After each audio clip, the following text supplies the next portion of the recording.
Hello, my name is Kira the Vake, and I will be reading Alice in Wonderland, or Alice Through the Looking Glass, rather.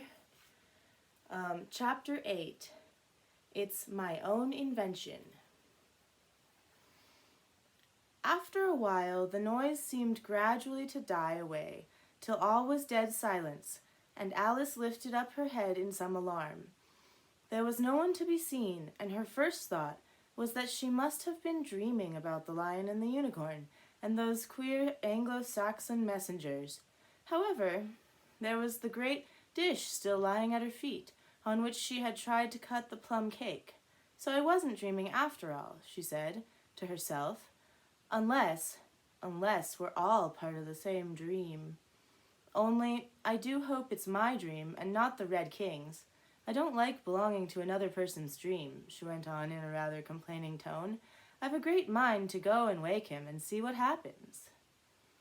At this moment her thoughts were interrupted by a loud shout of, "Ahoy! Ahoy! Check!" and a knight dressed in crimson armor came galloping down upon her, brandishing a great club.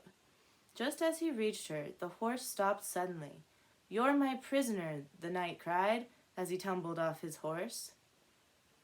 Startled as she was, Alice was more frightened for him than for herself at the moment, and watched him with some anxiety as he mounted again. As soon as he was comfortably in the saddle, he began once more, "You're my—" But here another voice broke in, "Ahoy! Ahoy! Check!" and Alice looked around in some surprise for the new enemy. This time it was a white knight. He drew up at Alice's side and tumbled off his horse just as the red knight had. And here's the picture of the knights.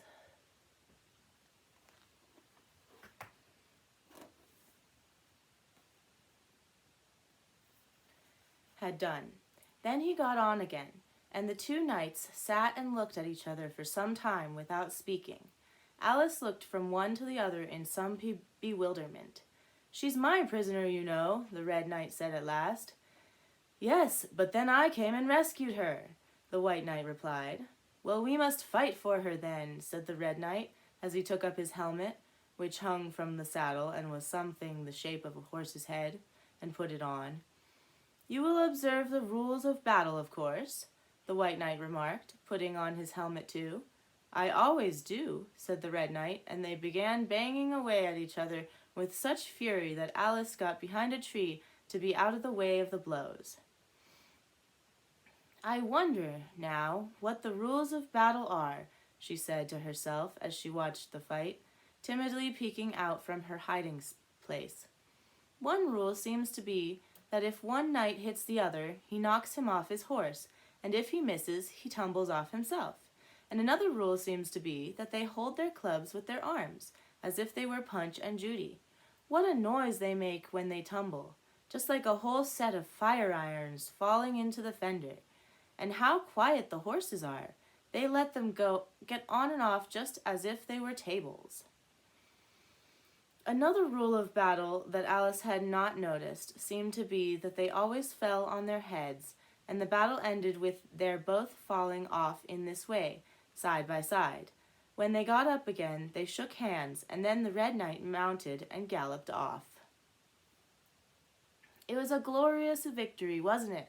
said the white knight as he came up panting.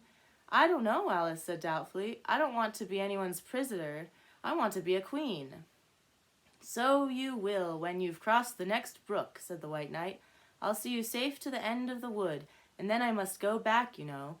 That's the end of my move."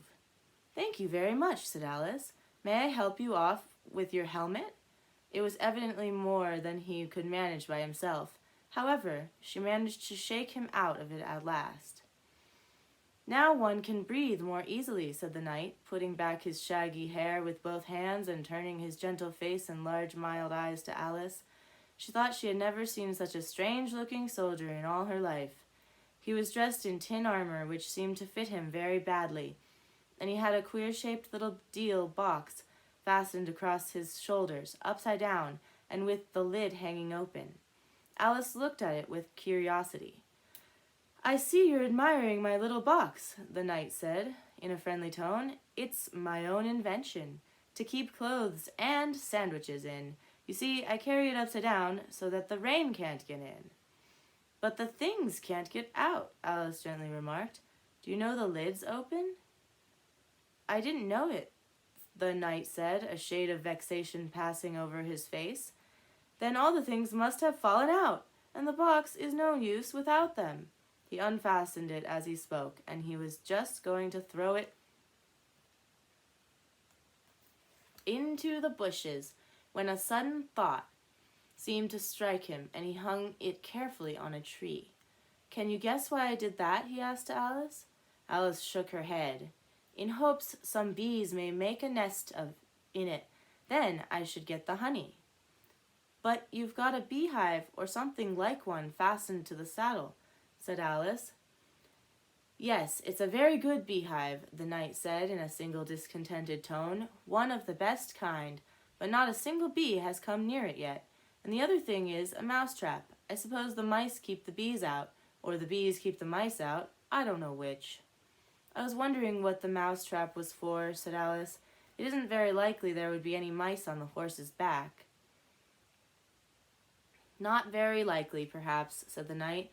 "But if they do come, I don't choose to have them running all about. You see," he went on after a pause, "it's as well to be provided for everything. That's the reason the horse has all those anklets around his feet." "But what are they for?" asked Alice in a tone of great curiosity. "To guard against the bites of sharks," the knight replied. "It's an invention of my own. And now, help me on. I'll go with you to the end of the wood. What's that dish for?" "It's meant for plum cake," said Alice. "We'd better take it with us," said the knight. "It'll come in handy if we find any plum cake. Help me to get into this bag." It took a long time to manage, though Alice held the bag open very carefully, because the knight was so very awkward in putting in the dish. The first 2 or 3 times that he tried, he fell in himself. "It's rather a tight fit, you see," he said, as they got in at last. "There are so many candlesticks in the bag," and he hung it to the saddle, which was already loaded with bunches of carrots and fire irons and many other things. "I hope you've got your hair well fastened on," he continued, as they set off. "Only in the usual way," Alice said, smiling. "It's hardly enough," he said anxiously. "You see, the wind is so very strong here. It's as strong as soup."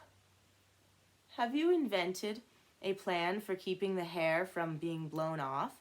Alice inquired. "Not yet," said the knight, "but I've got a plan for keeping it from falling off." "I should like to hear it very much."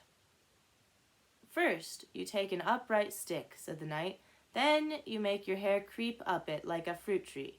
Now, the reason hair falls off is because it hangs down. Things never fall upwards, you know. It's a plan of my own invention. You may try it if you like." It didn't sound a comfortable plan, Alice thought, and for a few minutes she walked on in silence, puzzling over the idea, and every now and then stopping to help the poor knight, who certainly was not a good rider. Whenever the horse stopped, which it did very often, he fell off in front, and whenever it went on again, which it generally did rather suddenly, he fell off behind. Otherwise he kept on pretty well, except that he had a habit of now and then falling off sideways, and as he generally did this on the side on which Alice was walking, she soon found that it was best to plan not to walk quite close to the horse. "I'm afraid you've not had much practice in riding," she ventured to say as she was helping him up from his 5th tumble. The knight looked very much surprised and a little offended at the remark. "What makes you say that?" he asked as he scrambled back into the saddle, keeping hold of Alice's hair with one hand to save himself from falling over the other side. "Because people don't fall off quite so often when they've had so much practice." "Oh, I've had plenty of practice," the knight said very gravely. "Plenty of practice." Alice could think of nothing better to say than, "Indeed?" But she said it as heartily as she could. They went on a little ways in silence after this, the knight with his eyes shut, muttering to himself, and Alice watching anxiously for the next tumble. The great art of riding, the knight suddenly began in a loud voice, waving his right arm as he spoke, is to keep... Here the sentence ended as suddenly as it had begun, and the knight fell heavily on the top of his head exactly in the path where Alice was walking. She was quite frightened this time and said in an anxious tone as she picked him up, "I hope no bones are broken." "None to speak of," said the knight, and as if he didn't mind breaking 2 or 3 of them. "The great art of riding, as I was saying, is to keep your balance properly. Like this, you know." Alice watched anxiously for the next tumble. And here he is.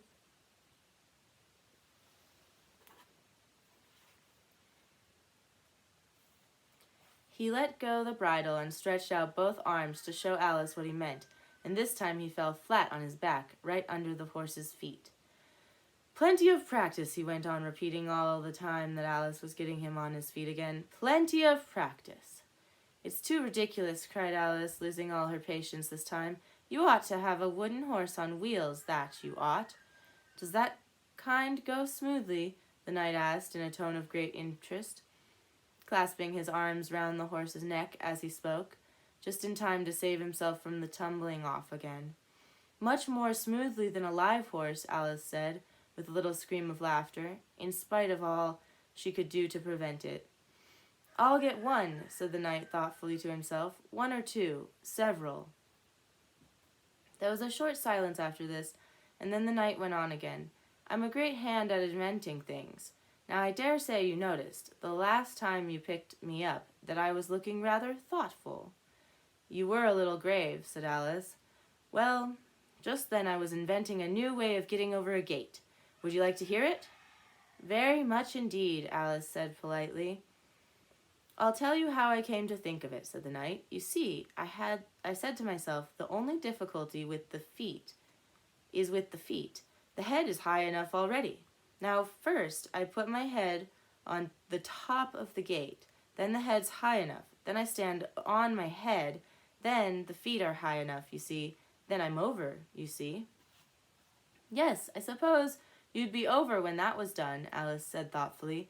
"But don't you think it would be rather hard?" "I haven't tried it yet," said the knight gravely, "so I can't tell for certain. But I'm afraid it would be a little hard." He looked so vexed at the idea, and Alice changed the subject hastily. "What a curious helmet you've got," she said cheerfully. "Is that your invention too?" The knight looked down proudly at his helmet, which hung from the saddle. "Yes," he said, "but I've invented a better one than that, like a sugar loaf. When I used to wear it, if I fell off the horse, it always touched the ground directly, so I had a very little way to fall, you see. But there was the danger of falling into it, to be sure.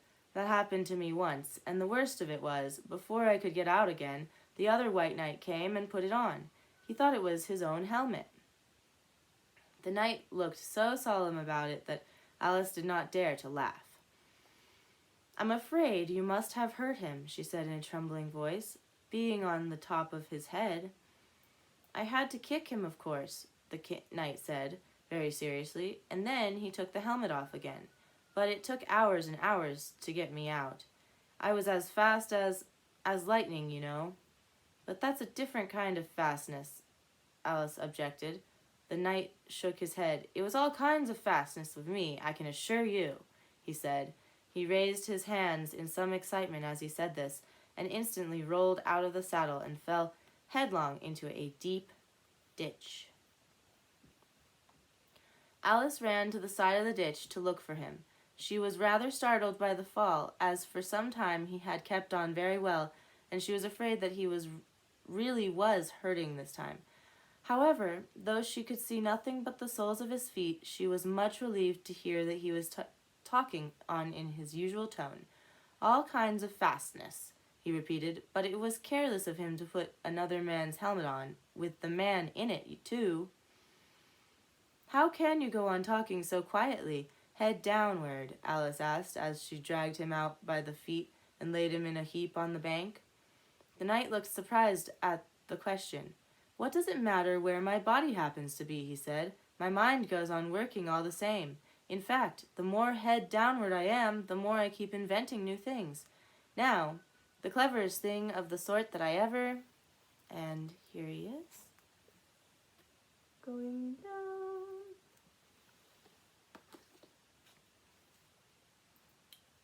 Now, the cleverest thing of the sort that I ever did, he went on after a pause, was inventing a new pudding during the meat course. He had a habit of now and then falling off sideways. Here's the picture.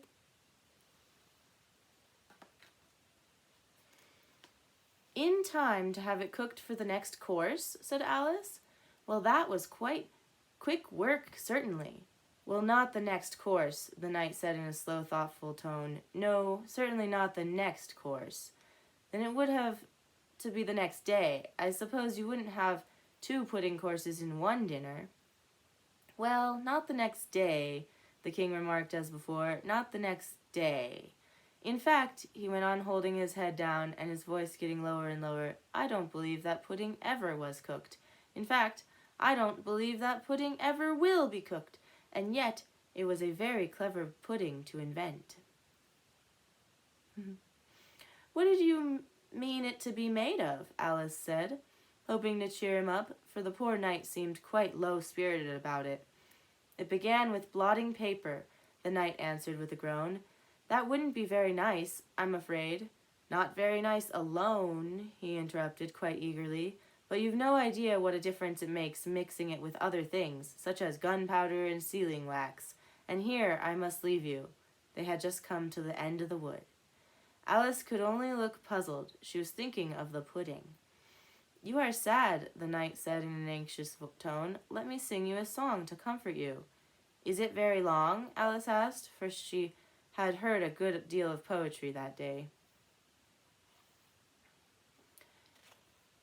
It's long, said the knight, but it's very, very beautiful. Everybody that hears me sing it, either it brings the tears into their eyes, or else what? Said Alice, for the knight had made a sudden pause. Or else it doesn't, you know. The name of the song is called Haddock's Eyes. Oh, that's the name of the song, is it? Alice said, trying to feel interested. No, you don't understand, the knight said, looking a little vexed. That's what the name is called. The name really is The Aged Man. Then I thought ought to have said that's what the song is called. Alice corrected herself. No, you oughtn't. That's quite another thing. The song is called Ways and Means, but that's only what it's called, you know. Well, what is the song then? Said Alice, who was by this time completely bewildered. I was coming to that, the knight said. The song really is A Sitting on a Gate, and the tune's my own invention. So saying, he stopped his horse and let the reins fall on his neck. Then, slowly beating time with one hand, and with a faint smile lighting up his gentle, foolish face as if he enjoyed the music of his song, he began. Of all the strange things that Alice saw in her journey through the looking-glass, this was the one she always remembered most clearly. Years afterwards, she could bring the whole scene back again, as if it had only been yesterday. The mild blue eyes and kindly smile of the knight, the setting sun gleaming through his hair and shining on his armor in a blaze of light that quite dazzled her, the horse quietly moving about with the reins hanging loose on his neck, cropping the grass at her feet, and the black shadows of the forest behind. All this she took in like a picture, as with one hand shading her eyes, she leaned against a tree, watching the strange pair, and listening in a half-dream to the melancholy music of the song. But the tune isn't his own invention, she said to herself. It's, I give thee all, I can no more. She stood and listened very attentively, but no tears came into her eyes. I'll tell thee everything I can, there's little to relate. I saw an aged man a-sitting on a gate. Who are you, aged man, I said, and how is it you live? And his answer trickled through my head like water through a sieve. He said, I look for butterflies that sleep among the wheat. I make them into mutton pies and sell them in the street. I sell them unto men, he said, who sail on stormy seas. And that's the way I get my bread, a trifle, if you please. But I was thinking of a plan to dye one's whiskers green, and always use so large a fan that they could not be seen. So having no reply to give to what the old man said, I cried, "Come tell me how you live," and thumped him on the head. His accents mild took up the tale. He said, "I go my ways, and when I find a mountain rail, I set it in a blaze. And thence they make a stuff they call Roland's Macassar oil. Yet 2 pence halfpenny is all they give me for my toil." But I was thinking of a way to feed oneself on batter, and so go on from day to day, getting a little fatter. I shook him well from side to side until his face was blue. "Come tell me how you live," I cried, "and what it is you do." He said, "I hunt for haddock's eyes among the heather bright, and work them into waistcoat buttons in the silent night. And these I do not sell for gold or coin of silvery shine, but for a copper halfpenny, and that will purchase 9. I sometimes dig for buttered rolls, or set limbed twigs for crabs. I sometimes search the grassy knolls for wheels of handsome calves. And that's the way," he gave a wink, "by which I get my wealth, and very gladly I will drink your honor's noble health." I heard him then, for I had just completed my design to keep the Menai Bridge from rust by boiling it in wine. I thanked him much for telling me the way he got his wealth, but chiefly for his wish that he might drink my noble health. And now, if ever by chance I put my fingers into glue, or madly squeeze a right-hand foot into a left-hand shoe, or if I drop my toe a very heavy weight, I weep, for it reminds me so of that old man I used to know, whose look was mild, whose speech was slow, whose hair was whiter than the snow, whose face was very like a crow, with eyes like cinders all aglow, who seemed distracted with his woe, who rocked his body to and fro, and muttered mumbling and low, as if his mouth were full of dough, who snorted like a buffalo that summer evening long ago, a-sitting on a gate. As the knight sang the last words of the ballad, he gathered up the reins and turned his horse's head along the road by which they had come. "You've only a few yards to go," he said, "down the hill and over that little brook, and then you'll be a queen. But you'll stay and see me off first?" he added to Alice, turning with an eager look in the direction to which he pointed. "I shan't be long. You'll wait and wave your handkerchief when I get to that turn in the road? I think it'll encourage me, you see." "Of course I'll wait," said Alice, "and thank you very much for coming so far, and for the song. I like it very much." "I hope so," said the knight, very doubtfully, "but you didn't cry as much as I thought you would." So they shook hands, and then the knight rode slowly away into the forest. "It won't take long to see him off, I expect," Alice said to herself as she stood watching him.